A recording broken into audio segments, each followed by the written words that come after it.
Memasuki berita pertama, sebanyak 135.000 lebih debitur dari kalangan UMKM di Sumatera Selatan memanfaatkan dana KUR. Hingga saat ini serapan dana KUR sendiri menyentuh angka 9 triliun rupiah.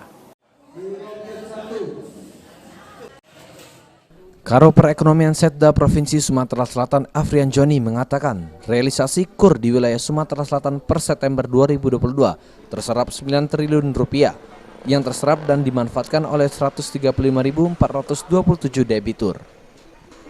Khusus untuk serapan KUR di wilayah Oku sendiri alami peningkatan signifikan, di mana pada September 2021 lalu realisasi KUR di Oku hanya 108 miliar rupiah. Dan di periode yang sama pada September 2022 ini, realisasi KUR di angka 825 miliar rupiah. Dengan kondisi ini, inflasi di wilayah Sumsel pada September di angka 6,7%. Kondisi tentunya berdampak pada turunnya minat beli masyarakat. Dari indikatornya adalah di NPL. Nah, di NPL-nya posisi sekarang adalah 0,05. Berarti bahwa masih di bawah tingkat ambang batas. Bahwa NPL yang baik itu ya 1, 2, 3% gitu. Ternyata KUR hanya 0,05%.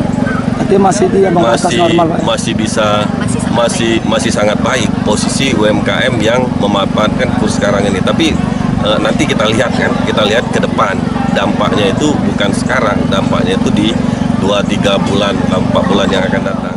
Sementara itu, agar tidak terjadinya kredit macet dari realisasi KUR, ada beberapa hal yang dilakukan oleh pemerintah secara makro agar UMKM usaha dapat berjalan baik. Di antaranya melalui kerjasama antar daerah dalam gerakan ekonomi dan melalui gerakan Sumatera Selatan Mandiri Pangan yang terus digalangkan oleh Gubernur Sumatera Selatan. Ari Pranika, PAL TV.